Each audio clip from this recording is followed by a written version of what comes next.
car you can drive to Vegas and have a conversation the whole way. It's not, so wait, what do you want to eat when we get there? You know, that's sorry, what? Yeah. No, exactly.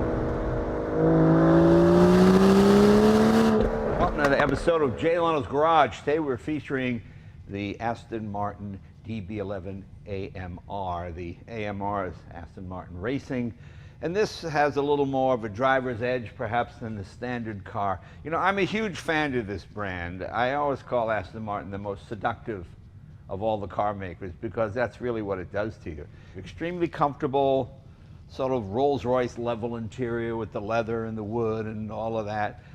Because, you know, so many cars, guys buy them and they get the racing model with the Recaro seat, and your spouse doesn't want to ride in it, it's loud, it takes the corners hard, whatever it might be. This is sort of does everything at once. It's a real car that you can drive really hard, push it really hard, but still be extremely comfortable for long trips and things of that nature. I mean, I just find them to be just fantastic cars. The styling is amazing. This is a V12, 630 horsepower, I believe. We have with us today a professional driver from Aston Martin. His name is Terrence Jenkins. Terrence, come on in. Good to see you, my friend. Great to see you, Jay. You look like the proper Aston Martin guy. Yeah, you know, I love this brand. It just makes me smile because it's the most English of cars, but it still has the sporting pretensions and all of that. You know, it's traditional. It's got a proper trunk. You can put things in it. You know, or a boot, as we say in English. Or boot. I mean, right. I love mid-engine cars. I have a few of them, but you can't go anywhere with it. You can't carry anything with it. There's limitations. Well, tell us what we have here. First of all, AMR might be new to some people. They Aston Martin Racing. Tell us why the emphasis on this. So we've introduced the AMR brand into our production vehicles. Obviously, Aston Martin has a very successful racing team, right? Which we win a lot of races. We've won Le Mans a couple of times. And one of the things that we struggle to do is bring the racing knowledge or brand into North America and infuse it with our cars. As one of our instructors, and I get to meet a lot of new to brand people, they don't realize that we have such a pedigree of racing.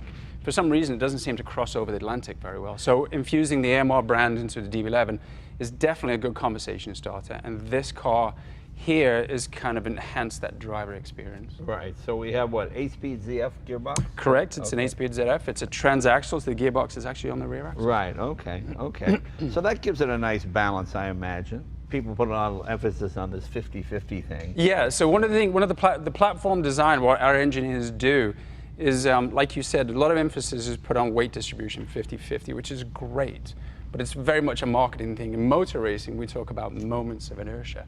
And what Aston engineers have done, they've taken a large part of that mass, being the engine and gearbox, and separated it and split it between the front and the rear of the car. And if I may, I've got a little exercise I'd like to show you. All right, well, exercise obviously is my middle name. Exactly, exercise. And actually what I did, I brought some dumbbells for you, Jay. Well, those are the most manly looking dumbbells I've ever seen. I grabbed these from my wife's little collection. She has some pink ones. I was going to say. And I wasn't sure about bringing the pink ones. So if we imagine this is the mass in the vehicle. Okay. And as I mentioned earlier, they talk about 50-50 weight distribution. But the reality is, I can take 1,000 pounds out of that vehicle and hang 500 pounds of the front and rear bumper.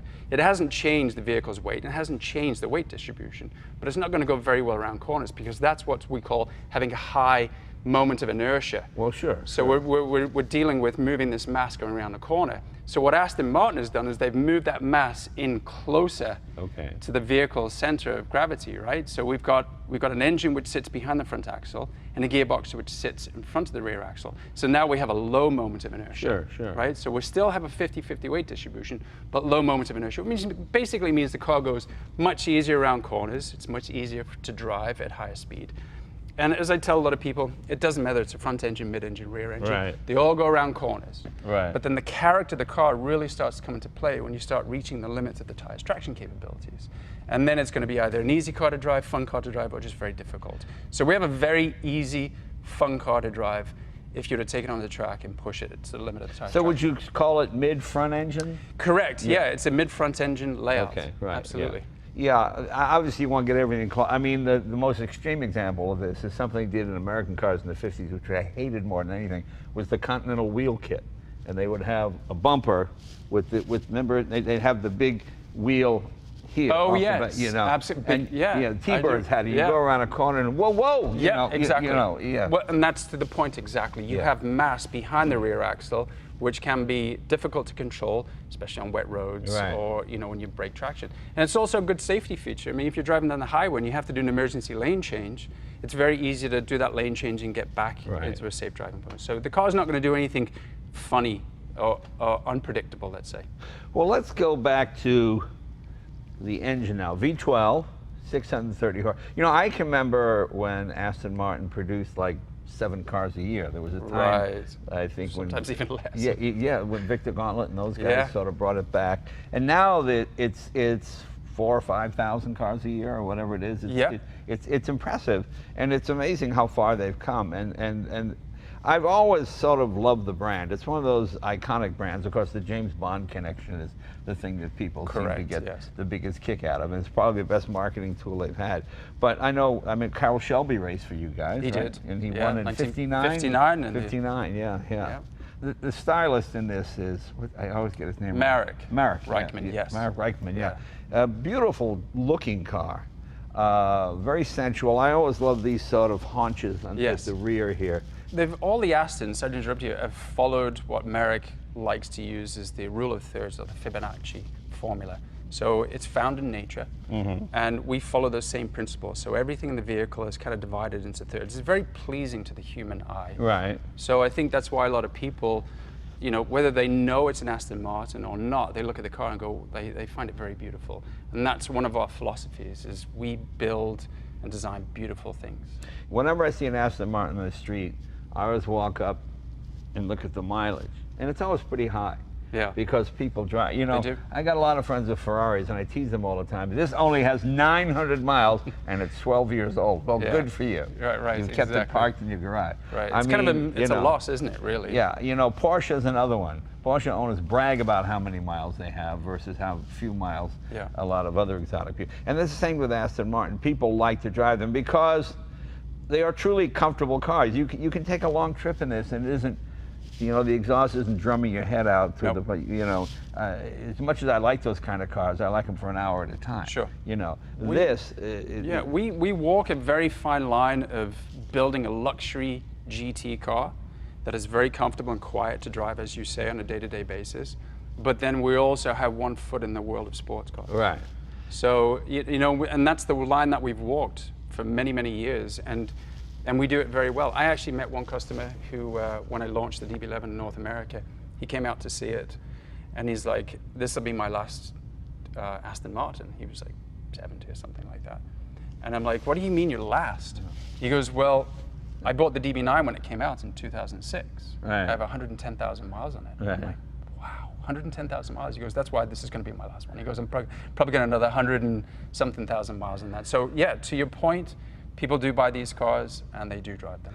See, I like a proper GT car. I mean, when Gordon Murray designed the F1, it was designed to be a road car, not a race car. Correct. And that's what I love about it. It's a road car that you can race versus the other way around, which is, this.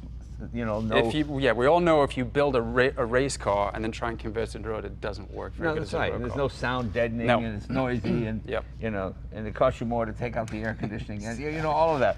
This is what I love about these. Tell me about the brakes. What do we have for brakes? Front and rear, we run a Brembo brake system. So it's a 6-piston on the front, and the rear runs a 4-piston. The wheels on the AMR come standard with a forged lightweight wheel. Right. And again, that's all about reducing mass. So you can save 5 to 10 pounds on a wheel. It's an unsprung mass as well, which is very important. So that improves the steering response, the braking, the steering. And again, it all comes back to that driver feedback. And then also with the AMR, we've enhanced the chassis dynamics a little bit more by changing the bushings, the geometry of the bushings. It's a little bit firmer, so it's not impeding any vibration into the cabin, but again, more driver feedback. That's really what the AMR is about. It's the DB11, it's the GT car, but it's enhanced the driving experience and feedback. Reprogramming of the transmission, so it's a little bit more responsive when you do the kickdown. And this is the most powerful road-going Aston, except for the, those sort of one-off models, or are they just? No, a DBS Superleggera. Oh, I guess that's true. Yeah. Yeah. How many horsepower was that one? That is, off the top of my head, I think it's 710 horsepower. Okay. I'd have to check on that, but yeah, that's the most powerful Okay. car that we have. Well, let's open the hood or the bonnet. The bonnet, The bonnet, exactly. Yes, the bonnet. Let's Thank open you. the bonnet.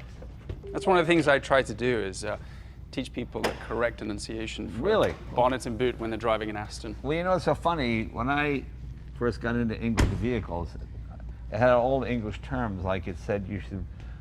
When I was cleaning, it was a motorcycle. It said, Yeah. wash it in paraffin. I go, why would you put something in melted candles? All right. Yeah, that's I was funny. like 16. I'm melting candles. Well, no, this isn't working. This doesn't work.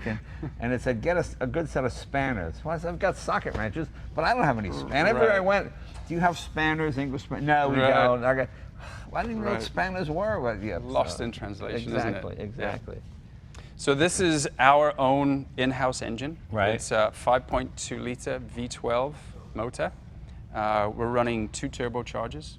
Produces 630 horsepower, 516 pound-feet of torque. The turbochargers run all the boost through a water-to-air intercooler before it goes into the intake. And that you get basically full engine power. That's 613 foot-pounds of torque and 1,500 RPM. Oh, that's almost no turbo lag at all. It's almost no turbo. It's Yeah. pretty much imperceptible. Right, Yeah. right. Very nice. Yeah. And of course the brace, of course, here. And obviously each engine is built by one man and signed by him, is that Correct. Well, no, you're absolutely right. So all of our engines are built by one man, but that label on there is the gentleman who did the final inspection on the entire vehicle. Oh, okay. So as we always say, if there's any problem with the car, you give him a call. You give him a call. Oh, Larry there? Yeah, exactly. Yeah. Yeah. I just like that you just call that one guy. Yeah. Okay. Very nice. And what do we have? This is aluminum? Carbon? So it's aluminium, yeah, and it's a clamshell. This is actually the largest single piece of aluminium in the automotive industry. Is that right? It was very difficult for the engineers to find a manufacturer able to, manipulate and press a single sheet of aluminium this size. You know, that seems odd to me because it's such a common material now in absolutely. automobiles. And it doesn't look like that complex a structure to... No, it's not complex. But I think stamp. just because obviously with the stamping, you need additional stamping over the side that you trim and cut. Okay. So I don't know exactly how big the original piece is before it gets manufactured. And these are all built in England? These are all hand built in the UK, yeah, absolutely. So we only have one robot in the factory. Yeah. And that robot applies a very specific amount of adhesive to the chassis, part of the bonding process. But everything else on this vehicle is all made by British people with, tools in their hands. Yeah, I know. Yeah, that was my favorite thing when I went to, years ago, I went to Crewe. Yeah. And they take me around the factory, and we go in the upholstery area. There's an old woman. Hello, dearie. Yeah. And she's got a needle and thread, and she guess where the bomb came through in 41 right there. Yeah. And she showed me where the bomb came. There's still a tarp over it. And I thought, Amazing. Yeah, it's incredible. Very funny. Yeah, Very actually, another nice feature of what we do on our manufacturing side of the interior, one seamstress is assigned to each customer's car. Is that right? Yeah. So one lady sewed all the leather in this car, Okay. and she usually signs on the back of the leather. It's a little. Okay. Yeah. Yeah, and it's just a great looking car. Yeah. I like how the exhaust comes out here. Yep. And then we have intakes here, so air will get pulled in through here. It comes to the. That's right. I remember. Comes to the boot and comes. I at the remember back. reading that, Yeah. and I thought that was a really interesting design because I remember what was the designer? Merrick. Merrick.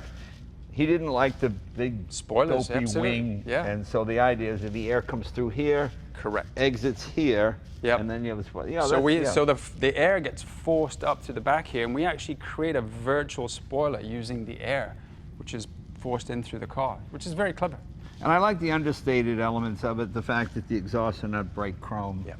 They're just sort of a matte, so you don't notice it at first. And oh, there you go. It's got a sexy sticking out there. Right. Very cool. Very nice. I'm glad you like it. Yeah, I just find it to be just a fantastic brand. It's just, it can be whatever mood you're in. You know, that's what's nice. It's a car you can go out to dinner. You don't look. Sometimes I've got a Countach and women look at you like, I'm sorry, how old are you? Well, I've had it 30 years. So you saw that boy racer kind of thing. Right. This is a. You earned that, though. My '55 Buick had a great ad. It's up here in the wall somewhere. It says, for the man who carries success with ease, and they show the guy driving the car. Right. You know. And that's kind of what this is, you know. Yeah. It's sort of a mark that you've arrived and all that kind of stuff. It's true. I mean, a lot of the owners that I meet on my travels, a lot of them are self-made entrepreneurs. Right, and, right. And that's kind of like the spirit of Aston Martin. We don't have the big parent company behind us supporting us cash and using, you know, different parts from other platforms. Everything that we do is pretty much, you know, done with very little money, considering. Yeah, I love the fact that it's still a small English company. Yeah, yeah. And it's not part of something else and using somebody else. You know. Absolutely. Yeah. We're always punching above our weight. Yeah, yeah, Absolutely. very nice. Well, can we take it for a ride? Absolutely, Let's yeah. do it. Love Let's it. do it. Just drop this down and You can push just from let the it go. center. You can just let it go, actually, it'll do it. There you go. Oh, that's the end. Yeah. It pulls it down as well. Oh, that's nice. So you not have to. Don't have to slam it, no. Okay, very nice. You've got that iconic line that Aston Martin's always had from the DB cars Right. coming through here. And Yeah. this is something I really like. There's actually real room here. You know, every car, you're Yep. just ripping these spoilers Absolutely. off all the time. And I that- mean, it's got normal road height for Yep. normal roads, which is something you don't think about until you get one of these. And then you Yep. realize you pull into a gas station, you just rip the spoiler off. And they get very expensive. And that's one of the things we improved on the approach angle. With the DB11 moving from the DB9, we actually moved the front wheel forward almost 3 inches. Yeah, yeah. So that improves the approach angle for Yeah, I love the driveways. fact that the wheels are as far forward as they can Yeah. possibly be. Yep. There's no overhang at all. It makes, this is actually quite a short car, but it looks longer I think, does. in pictures because the wheels are so far out. Correct. The Citroën does that too. The French do that. They put the wheels way out Yeah. here. You know, yeah, nicely done, nicely done.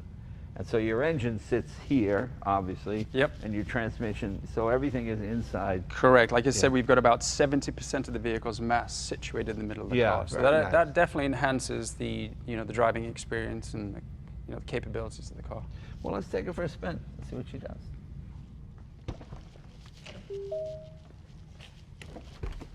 Now you smell the leather right away.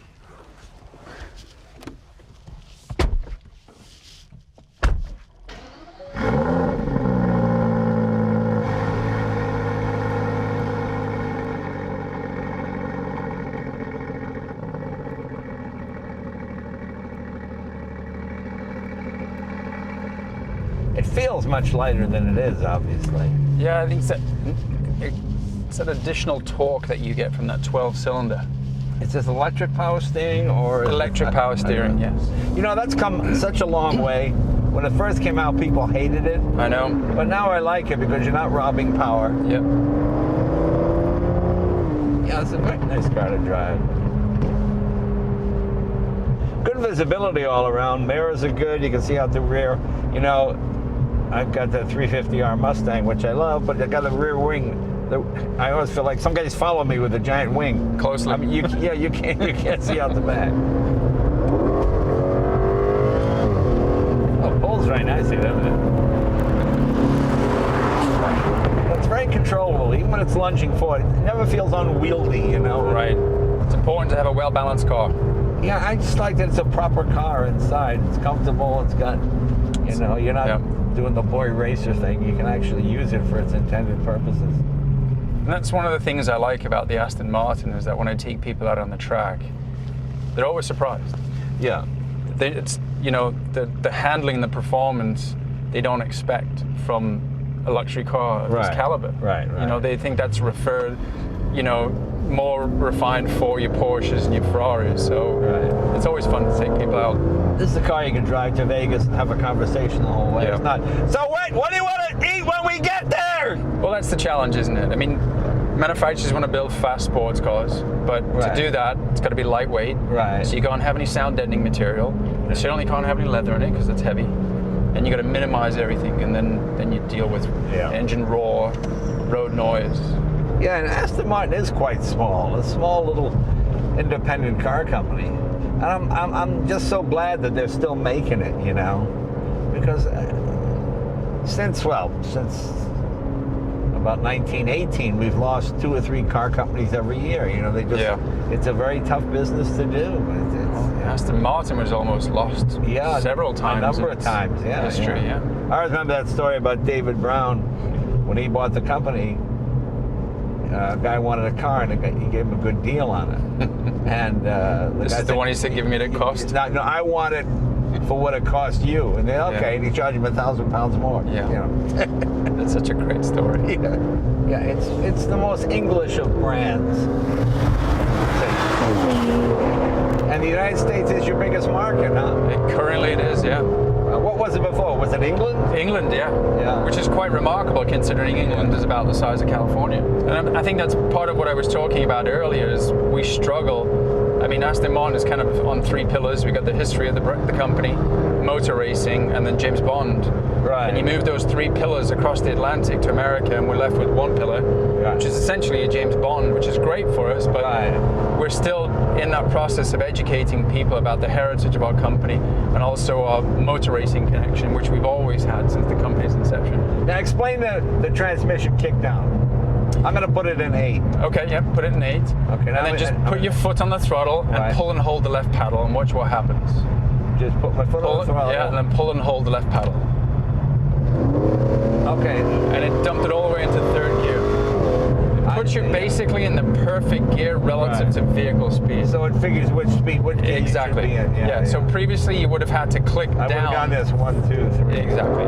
So now you don't have to do that. So essentially where that works really well is if you're on a straightaway and you're going full throttle and then you go to brake, you don't have to count gears anymore. You just put the foot on the brake, hold the paddle, release the brake, release the paddle, and you're in the right gear. Yeah, I always tease a friend of mine.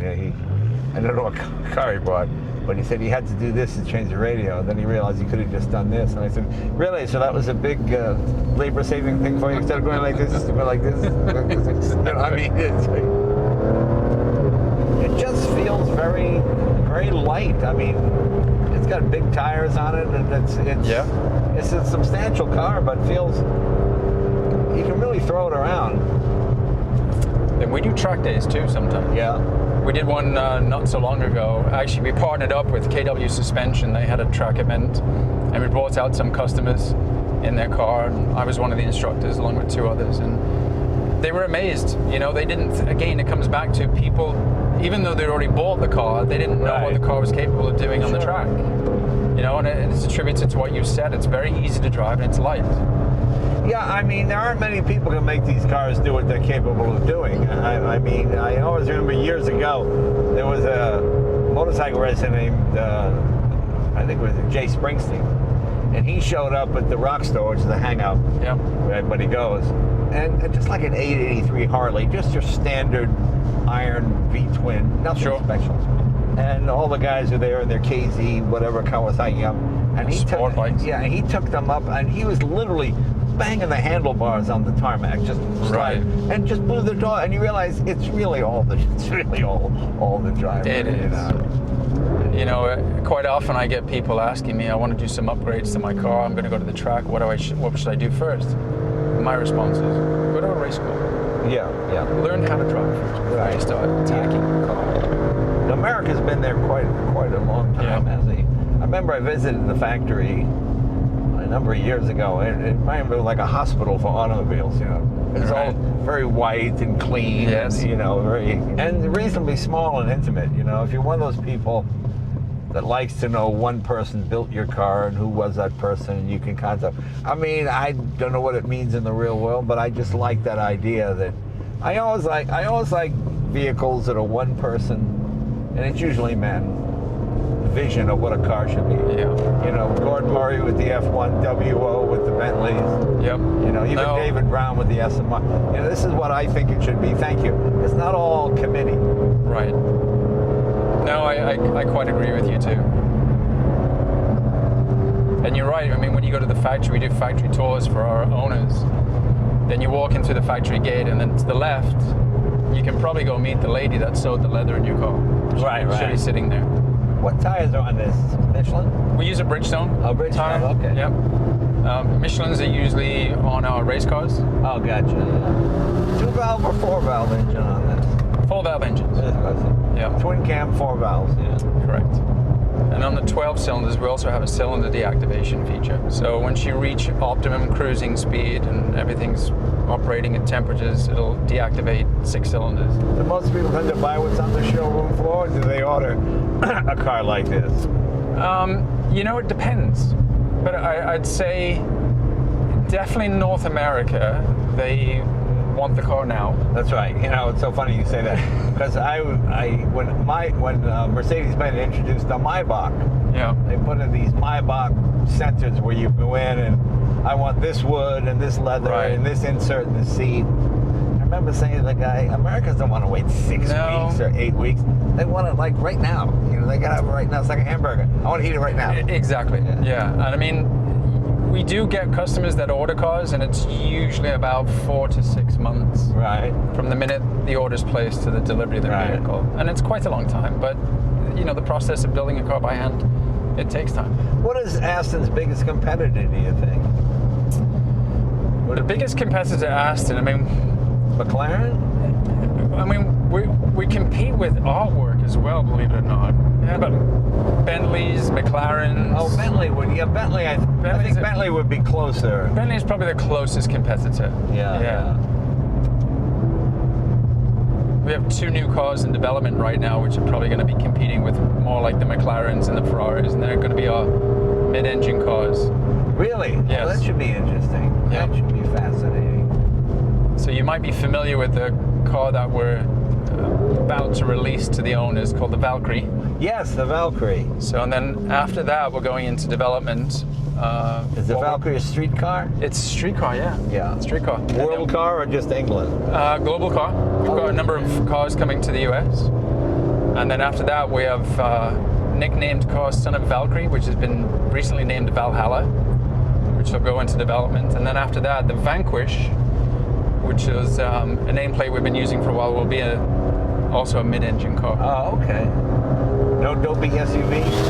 We have an SUV coming out. Yeah. There you go. So that's coming out actually the end of this year. It will be unveiled. A lot of people don't like it, but you know, to me, anything that keeps the company going, fine, thank you. Yeah, no, you're exactly right. I mean, we needed to increase the amount of options in our portfolio.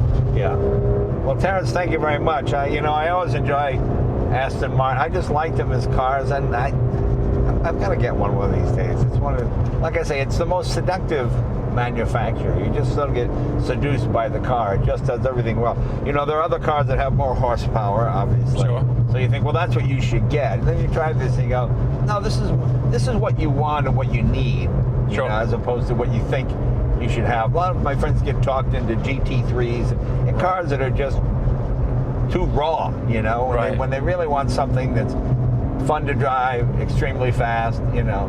And this is that car. It's really good. Thank you very much, my friend. Pleasure meeting you, Jay. Appreciate it. Thank you. Thanks for bringing this. And if you do want one, I know someone. Yeah, now I know a guy. You know I know a a guy who knows a guy. Exactly. See you next week.